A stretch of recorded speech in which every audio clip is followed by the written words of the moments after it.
Friends, पिछले episode में मैं आप लोगों को बताना चाह रहा था कि जो अपर कैबिनेट हमारा बनता है, अपर कैबिनेट को बनाने के लिए हमें किस किस मटेरियल की ज़रूरत चाहिए।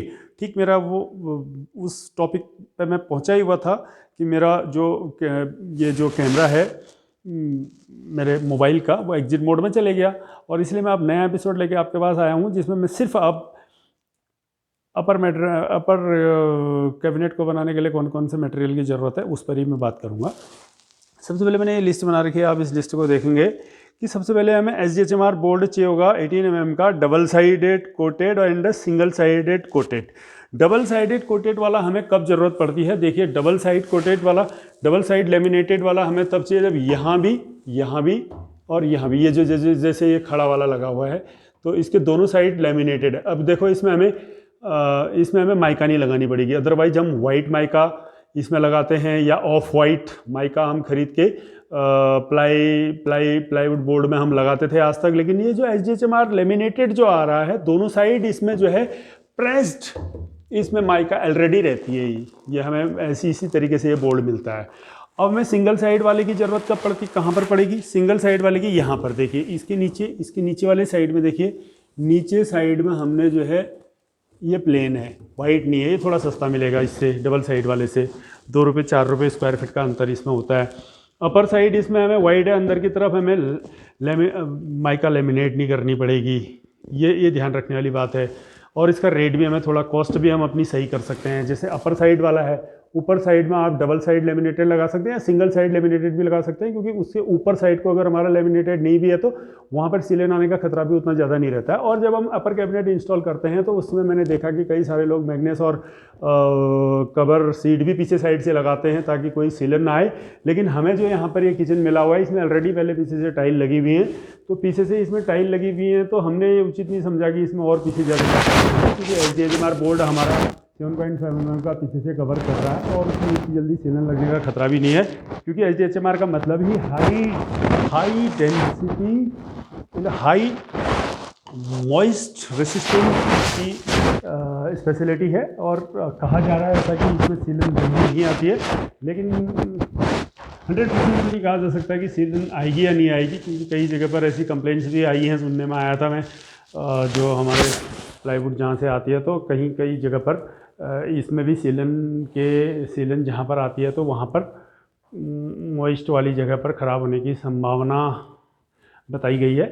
तो दोस्तों, अब नई चीज़ आई है मार्केट में और चूँकि ये कुछ अच्छी बेटर तो है, तो इसलिए जो है अब मोस्टली ट्रेंड में यही चल रही है। तो दोस्तों, अब मैं आगे को आपको बताऊं कि ये SDHMR सीट मैंने आपको बता दी, 2 तरीके की मिलेंगी, एक तो डबल साइड लेमिनेटेड, एक सिंगल साइड लेमिनेटेड। और विदाउट लेमिनेटेड वाली की ज़रूरत हमें नहीं पड़ती है किचन में, क्योंकि इस SDHMR लेमिनेटेड बोर्ड को लेने का सबसे बड़ा फ़ायदा हमें होता है कि अंदर साइड को हमें बिल्कुल एकदम प्रेस्ड, बहुत बेहतरीन तरीके से लगी हुई ये वाइट सीट हमें अंदर साइड से मिल जाती है। और जहाँ पर हमें आउटर साइड है हमारी, जहाँ पर हमें दूसरी बेटर और माइका लगानी है, जैसे हमें नीचे साइड में, ये अंदर की साइड को ये बढ़िया है, तो आप इस अंदर की साइड जहाँ पर आएंगी आपकी, वहाँ पर आप डबल साइड वाली लगाइए। और ख़र्चा थोड़ा आपको बचाना है तो अपर साइड वाली जो है उसको आप सिंगल साइड वाली भी यूज़ कर सकते हैं। उसके बाद आता है SDHMR board 7.5 mm। SDHMR board 7.5 mm की आप ये डबल साइड वाली ही आप इसको लें, लेमिनेटेड वाली, क्योंकि ये फ्रंट साइड तो लेमिनेटेड आ जाती है, फर्निश्ड पोर्शन मिल जाता है कैबिनेट के इनर पोर्शन का, और इसके बैक साइड में जो है तो उससे सीलन में मिल जाएगा, सीलन नहीं घुस सकती उसके अंदर, तो एक बेनिफिट ये होगा। और 7.5 mm के बाद मैं आपको बताऊँ पेंच चाहिए हमें 3/4 मीन्स 1 इंची, 1.5 इंची और 2 इंची के हमें पेंच चाहिए, पैकेट्स अपनी ज़रूरत के हिसाब से कितना लगना है।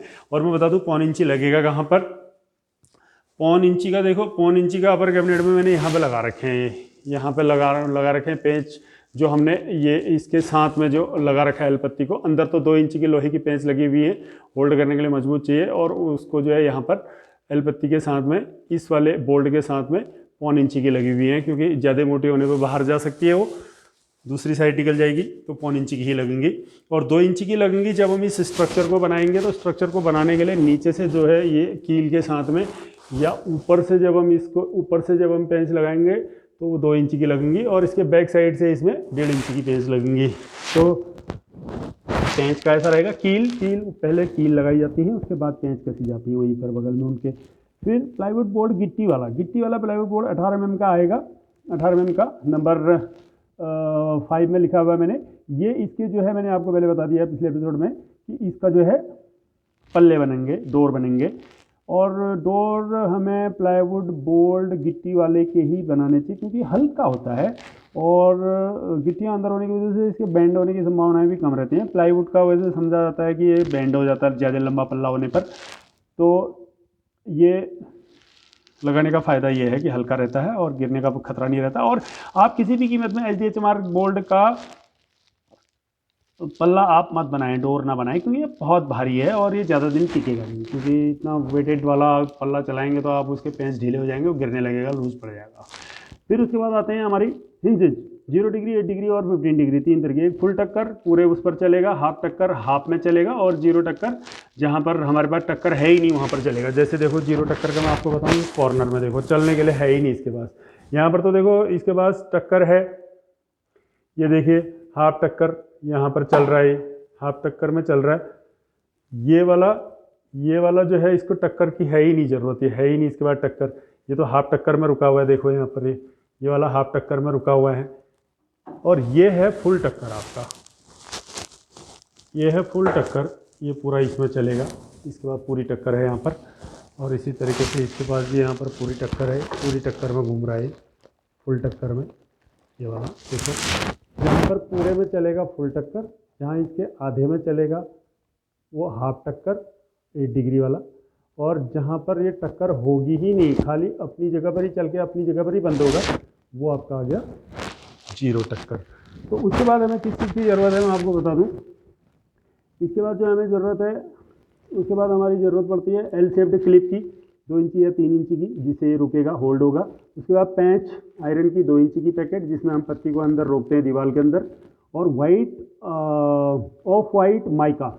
और जब आप HDHMR बोर्ड लगाते हैं तो आप वाइट माइका का ही यूज़ करो कहीं पर अगर अंदर की तरफ ज़रूरत पड़ती है, क्योंकि वो मैचिंग कर जाता है उसके साथ।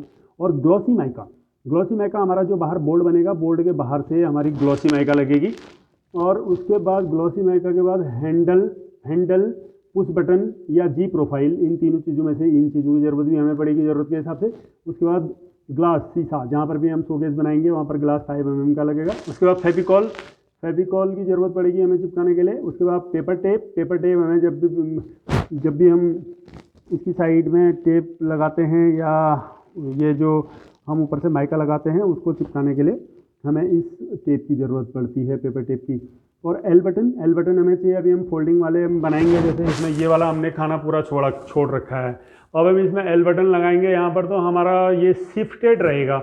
ये जो हमारे पार्टीशन रहेंगे, पार्टीशन उठा के ऊपर रख देंगे, एल बटन के ऊपर रखेंगे, उसको हमने परमानेंट नहीं लगाएंगे। जैसे हमने ये परमानेंट लगा रखा है तो उस तरीके से परमानेंट नहीं रहेगा, उसको उठा करके हम इजीली रख सकते हैं। ये तो ठुका हुआ है, इसको हम हिला नहीं सकते हैं, लेकिन जो हमारा ये एल बटन के ऊपर हम इसके पार्टीशन करेंगे तो उनको अपने सामान के हिसाब से, जो लंबा ऊंचा सामान है उसके हिसाब से ऊपर नीचे उसको एडजस्ट कर सकते हैं, एडजस्टेबल रहेगी हमारी कैबिनेट वाली। तो इसके लिए जो है हमें एल बटन चाहिए। फिर उसके बाद सॉकर भी चाहिए हमें, जैसे हम ये पल्ले को ऊपर उठाएंगे तो उसके लिए सॉकर भी लगाने पड़ेंगे, तब ऊपर को उठा रहेगा वो। और सॉकर के बाद में हमें कंसील्ड लाइट लगाएंगे तो उसके लिए भी ज़रूरत पड़ेगी कंसील्ड लाइट की। फिर टेप वाइट, ये देखो वाइट टेप लगी हुई है, जो इसकी कोर होती है इसके ऊपर ये टेप लगी है वाइट। बिल्कुल जब ये एकदम कंप्लीट हो जाएगा तो आपको बिल्कुल प्लास्टिक के डब्बे की तरह दिखेगा, एकदम ऐसा लगेगा, बिल्कुल कहीं से कोई जगह नहीं, अंदर भी पुट्टी उट्टी लगेगी इसकी, और ये जो पत्तियां हैं इनमें भी वाइट पेंट लगेगा, एकदम बिल्कुल आपको फर्निश्ड एकदम प्लास्टिक के डिब्बे की तरह ही लास्ट में नज़र आने लगेगा। इसलिए ये सारी चीज़ों की ज़रूरत पड़ेगी, और पुट्टी की ज़रूरत भी पड़ेगी। कनेक्टर पेंच का मतलब ये जो दो आपस में कैबिनेट हैं, इन दोनों कैबिनेट के बीच में अभी देखो यहाँ पर कील ठोक रखी है, तो इसमें कनेक्टर पेंच लग जाएगा यहाँ से यहाँ तक, ताकि ये फिर ऊपर नीचे खिसके ना, तो ये आपस में कनेक्ट रहेंगे आपस में। तो इस तरीके से दोस्तों इतनी सारी चीज़ों की ज़रूरत पड़ेगी हमें अपर कैबिनेट को बनाने के लिए। और ये जो वीडियो मैंने अभी आपको बनाया है, स्ट्रक्चर और अपर कैबिनेट के लिए कौन कौन से मटेरियल की ज़रूरत पड़ती है, ये मैंने आपको 2-3 एपिसोड में इसके बारे में डिटेल जानकारी दी है। फिर भी अगर आपको कोई भी अगर डाउट हो तो आप मुझे बताएं, और मैं इस सिलसिले को आगे बढ़ाते रहूँगा। आप मेरे चैनल को सब्सक्राइब करें, लाइक करें, और अगला एपिसोड जो मैं लेके आऊँगा वो जो लोअर सेक्शन है, नीचे का जो सेक्शन है हमारे मॉड्यूलर किचन का, उसके स्ट्रक्चर के बारे में लेके आऊँगा। और उसके बाद मैं अपर कैबिनेट का एक, जब मेरे इसके जो डोर लग जाएंगे ऊपर इसके, हालांकि बन चुके हैं वो, जब ये लग जाएंगे तो मैं उसका एक वीडियो लेके आपके सामने फिर से आऊँगा। Okay friends.